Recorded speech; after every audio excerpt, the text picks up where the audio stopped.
Okay, so let's say the critics are right, that the Packers receivers are all just kind of mid. Doesn't that mean Jordan Love and or Matt LaFleur have to just be awesome?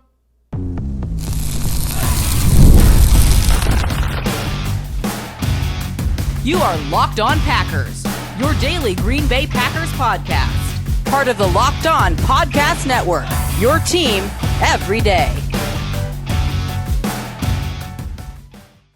You are Locked On Packers, part of the Locked On Podcast Network, your team every day. I'm Peter Bukowski, and I cover the Packers for The Leap, a newsletter I would love for you to subscribe to. Follow me on Twitter, Peter_Bukowski. Follow the podcast on Twitter, Locked On Packers. Like us on Facebook, subscribe to the podcast, iTunes, Spotify, Google Podcasts, wherever you find podcasts, you will find Locked On Packers, the #1 Packers podcast on the internet. And the show for fans who know what happened, they want to know why and how. Thanks to everyone who makes Locked On Packers their first listen every day.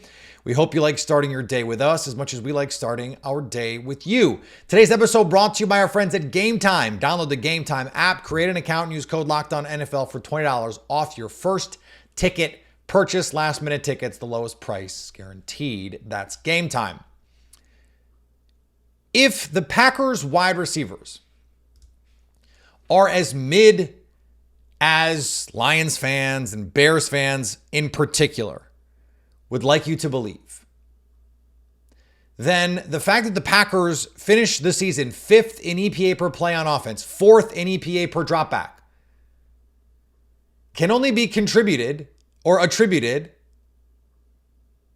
to some combination of two things: Matt LaFleur and Jordan Love.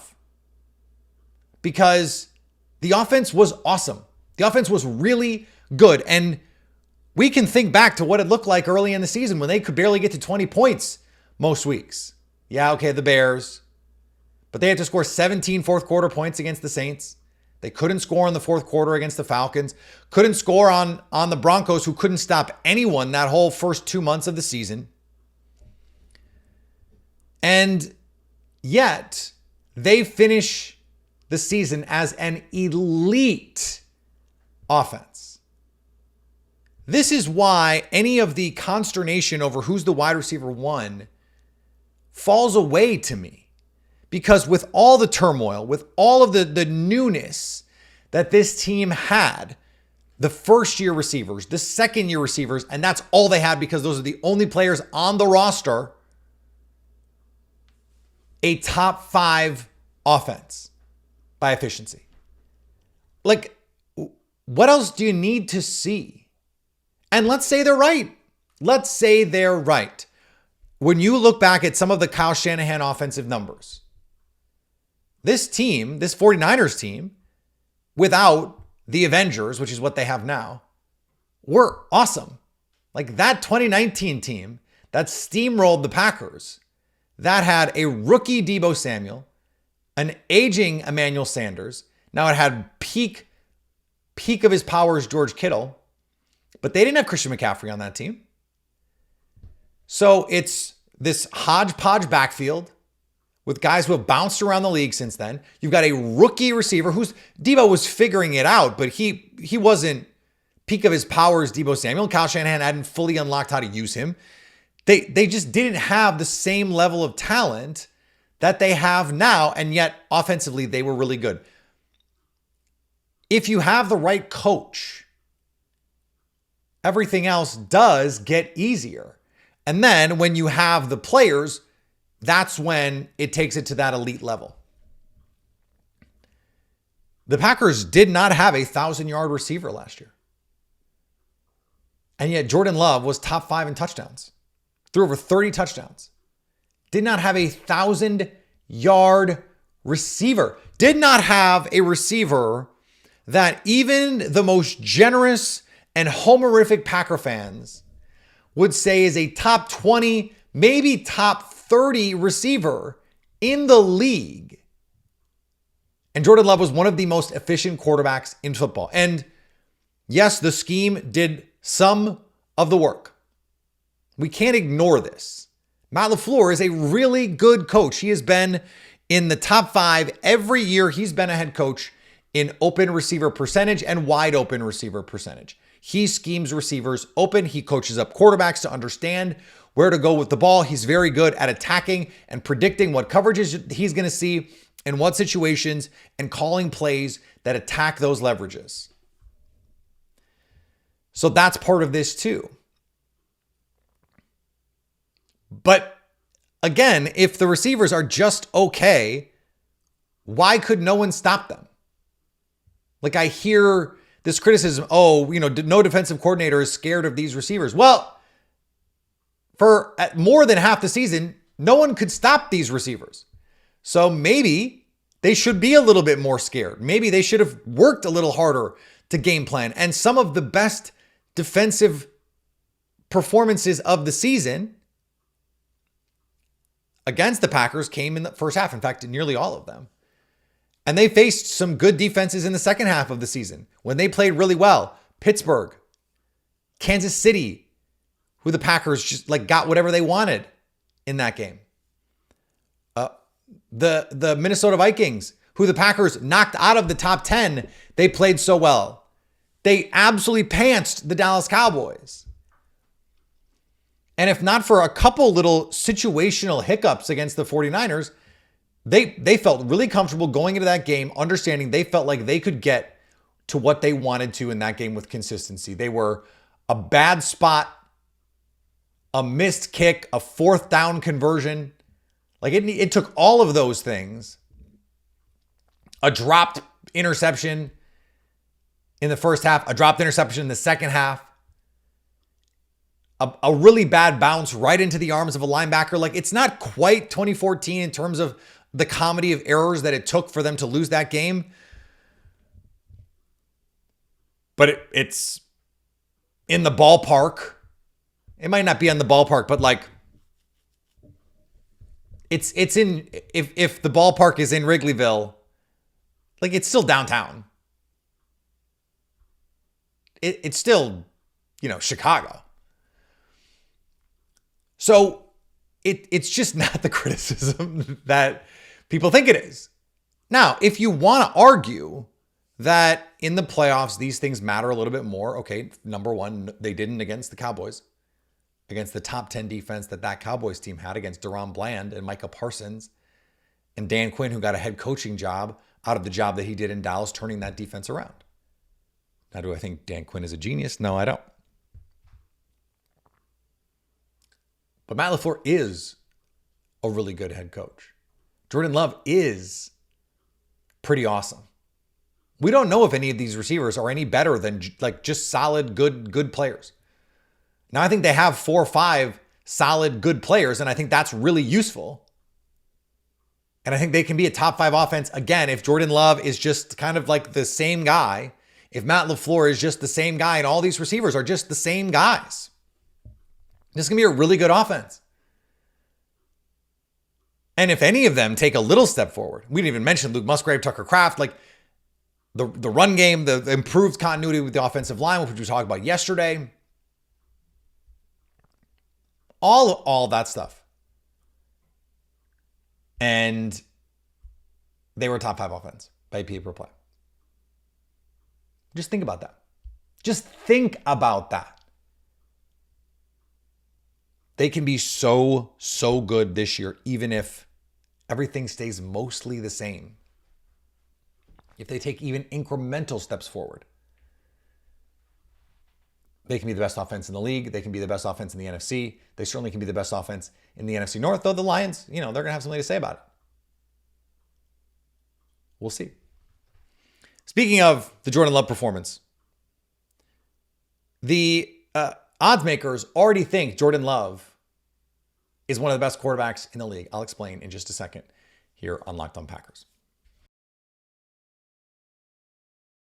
Today's episode brought to you by our friends at Game Time.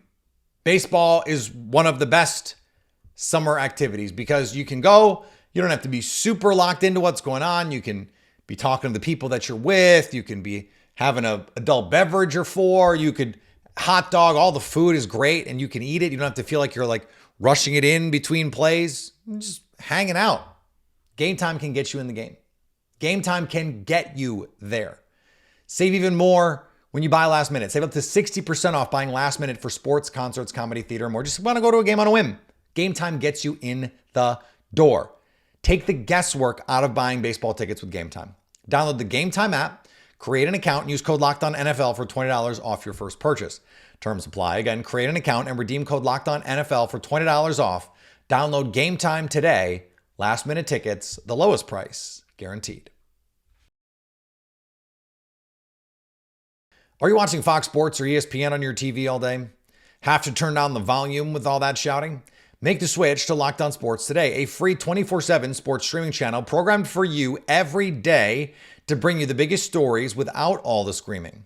Locked On Sports today brings you can't miss analysis, opinions, and news streaming 24/7 on YouTube or the free Amazon Fire TV app, part of the Locked On Podcast Network, your team every day. The odds makers, they think Jordan Love is really, really good. Why do I say that? Well, because the player props are starting to trickle out. And Jordan Love, his name just happens to be right by Josh Allen. So I compared him. The over on passing yards is 38.50.5. That's 500 yards more than it was last year. That's a lot. That's like 2 more games worth of yards. That's more than Josh Allen. 100 yards more than Josh Allen.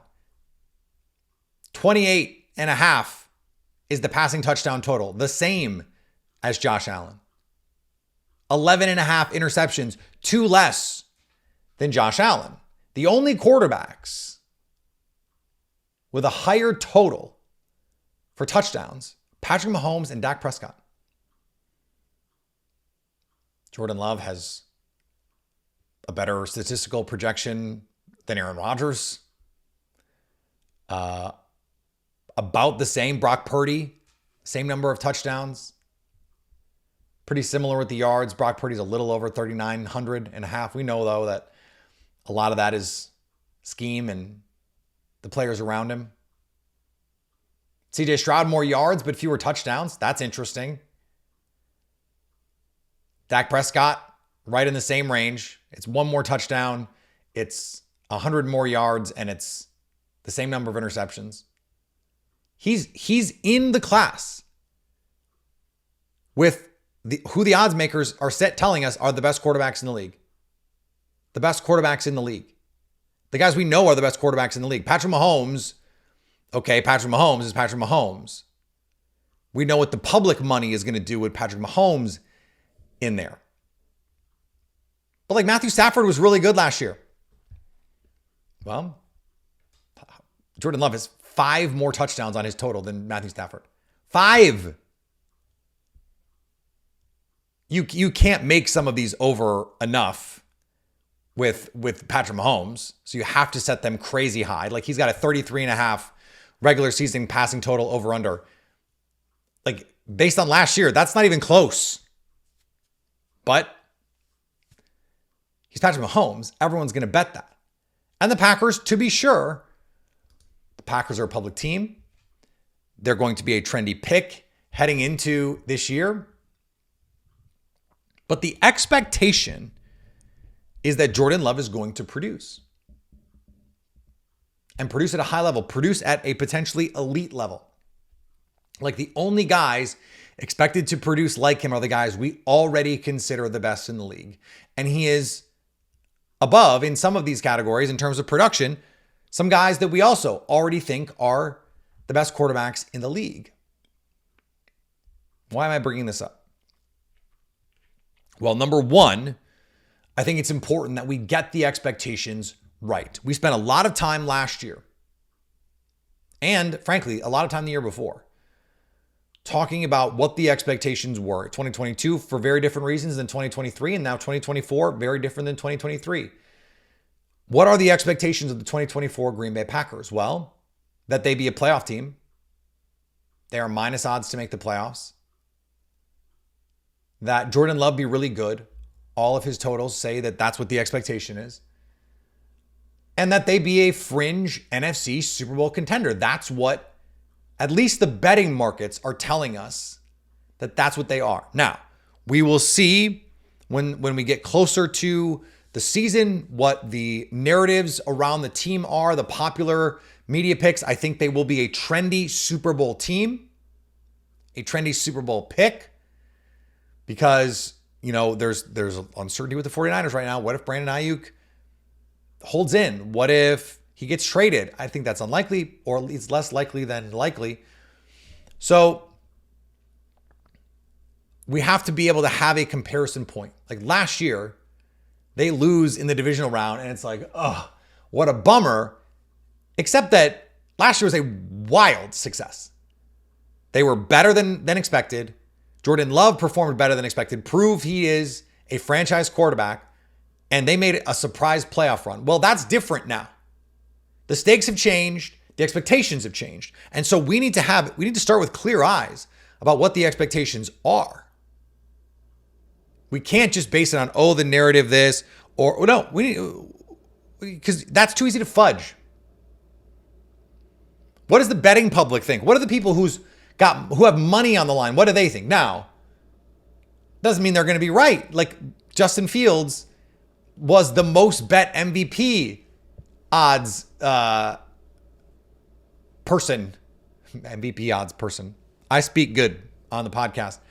He was the most bet player for MVP a year ago, I think. That's not that long ago.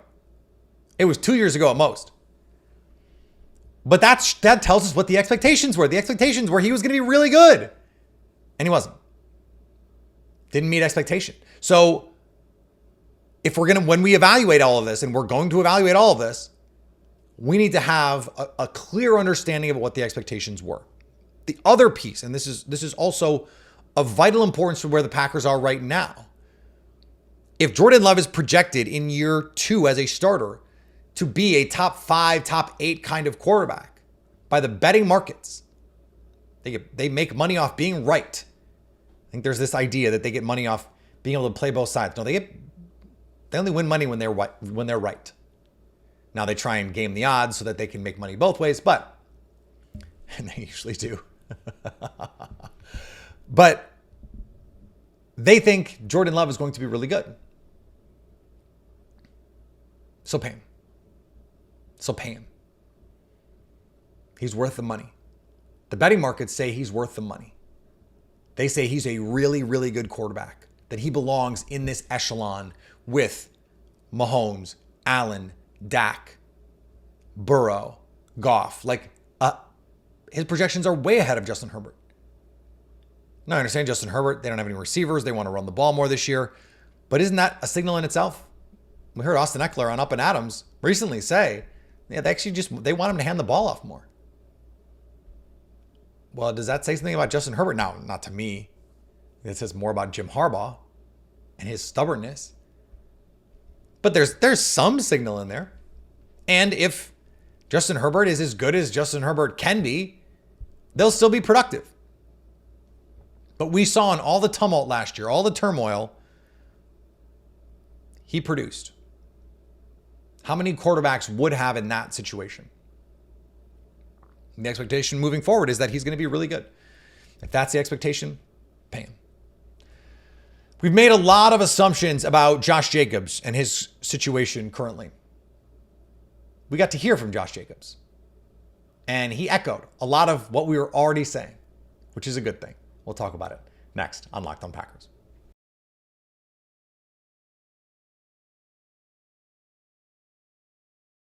Locked On has launched the first ever national sports 24/7 streaming channel on YouTube, and now it's also available on Amazon Fire TV and the free Fire TV channels app. Locked On Sports Today is here for you 24/7, covering the top sports stories of the day with the local experts of Locked On, plus our national shows covering every league. Find Locked On Sports Today, now available on the free Fire TV channels app. We only have what we have when it comes to Josh Jacobs, which right now is not very much. We haven't had an opportunity to hear from him very often. We've had no opportunity to see him on the field with the Packers. But what we did think we would see is a player who is buoyed by an offense that is not so focused on just him, by a quarterback that has to absolutely be respected by defenses, and an offensive line that can open up opportunities for him. The best situation that he can be. Speaking to the insiders on NFL Network, he referred to Jordan Love as special. He was asked about the offense, and he started with obviously having a special guy in Jordan Love. That's how it started. The offensive line, some good receivers. That's going to make it easier for me. He talked about wanting to catch the ball more. Have him running what he called real routes. So split him out and let him go work one-on-one against a linebacker. We are going to get that. Or at least he expects that's what he's going, that he's going to get the opportunity to do that. And he said his goal is legacy. He wants to play in the big games. He wants to play in the playoffs. He's only 26 years old, but he's like, I'm getting older. And he understands running backs, their shelf lives aren't forever. Like Aaron Jones, not like he was 33 when the Packers said, we're good. A really good player. And he said, I'm one of the oldest guys on the team. I want to be able to help them. I want to teach them. He also said Jordan Love is going to be the next superstar quarterback in the league. I mean, he's barely been in the room with the guy. Now, understanding, he's got to say certain things. But I think it's important that I point this out again, that I remind everyone that this is what we heard from the critics of the Packers before last season and 2 years ago about Jordan Love. When all anyone had to say about Jordan Love was that he was the guy, that he was that dude, that he was good. And what you heard from mostly Bears fans was that's what they have to say. Except they don't. They don't have to say that. They could say nothing. Because sometimes when you're asked about a quarterback, you say nothing. Like, I think a lot of the Bears players just misevaluated Justin Fields. I think sometimes you see what a player can do. And as a fellow player, your inclination is to say, well, look at all the talent. And he's my teammate or he's my opponent or whatever. And you go, I know how hard it is to do what he does. Okay, but that doesn't mean that he's a good player. But all the Packers said about Jordan Love was positive, and it turned out to be right. It turned out to be right. So, okay, doesn't that change the way you're feeling here? Now, when someone says something about Jordan Love, you go, okay, well, yes, before there was this idea, though, that's what they have to say. Okay, that's true. True to a point. But all the players said this and they were right. So now when a player says it, I think we have to frame it differently. We have to look at it differently and say, okay, well, the last time when it was said that this is just what you have to say, we already know, at least to some extent, that this is right. Now, I like that he's coming out and saying some of these other things about the offense. He wants to catch passes. When Matt LaFleur says that, we'll see if that actually happens. Like Matt LaFleur every game last year, and really for the last 3 or 4 years, was like, well, we got to get Aaron Jones more involved. And it's like, okay, well, you know who is in charge of that, Matt LaFleur? You! So maybe do that. So we'll see. I mean, he may want to do that, Matt LaFleur. Josh Jacobs may want to do that, and it just gets lost in the flow of the offense. There's a lot of guys to get the ball to in this offense. We talked about it in the first block. Like, maybe none of these guys are superstar alpha number ones, but there's a lot of good players here. And historically speaking, the elements are all here for an offense where everyone's going to eat.